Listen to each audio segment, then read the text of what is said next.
Please get ready for a dictation of exercise number 10 from October 2021 issue of the Progressive magazine. 5 seconds. Start. Foreign policy cannot be divorced from a country's internal policy. Any country, any government, any political party must decide what it believes, conviction or belief. What is our foreign policy? Some people take the word non-alignment and think that is the whole of our foreign policy. In a way, it is not the word non-alignment, but what non-alignment stands for, namely that we believe in independently judging all issues. We do not wish to be tied to any group or to any country. We are today nearer to 21st century than we are to the 19th. But unfortunately, we find that over large portions of the world, thinking is still very much in the 19th century. The world has changed. We helped to change it because of India's freedom movement, because of India becoming free and other countries in Asia and Europe becoming free.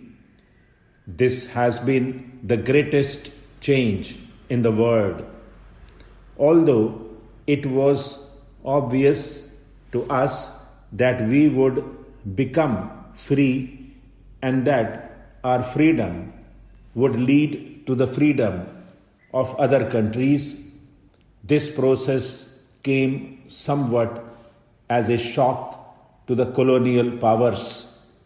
For some time, they seemed to be stunned by that shock, but it has not taken long for them to recover. And since they have recovered, we see another very subtle changes coming over the world, rather dangerous, changed colonialism. This has actually happened in some places, and in other places there have been attempts that it should happen. Therefore, the difficulties before the developing countries are still very great. And we can face them not merely by idealism, not merely by sentimentalism, but by very clear thinking and hard-headed analysis of the situation. I am glad that the seminar has had the benefit of the analysis of the various people who have spoken here about different problems in different parts of the world. I am told there were certain criticisms. We are used to criticism of our foreign policy because any independent path is so much more difficult to pursue and so much more difficult for people to understand than if we follow some beaten path. There are those who say that non-alignment has not served our purpose or it has not been a success. Many of those who have been against non-alignment all these years and who criticized my father and myself for trying to pursue this path are today not attacking non-alignment as such, but are saying that we are not truly non-aligned. The great attack today, the greatest weapon which is used against foreign policy, is to say that in effect we are following the Soviet line. Perhaps they think their saying so will frighten us into trying to give up our friendship with the Soviet people.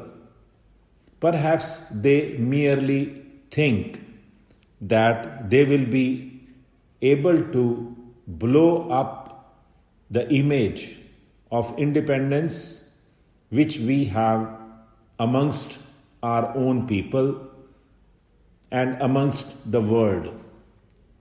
Let us very clear that regardless of what our big newspapers say here, the image of India is very clear outside.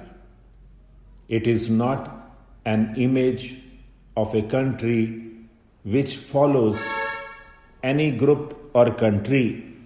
It is an image of a country standing or trying to stand squarely on its own feet.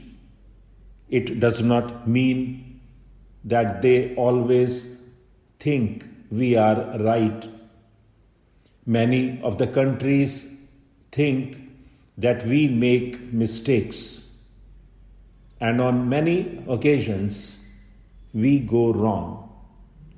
On all the occasions when we seem to support the Western countries, it is the Eastern group which says we have gone wrong or we have not been strong enough.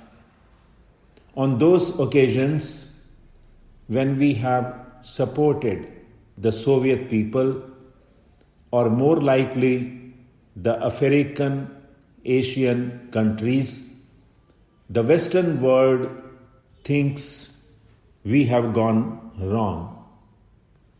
On one occasion, the American ambassador complained to me that we had supported the Soviet Union on more occasions in the United Nations than we had supported other countries.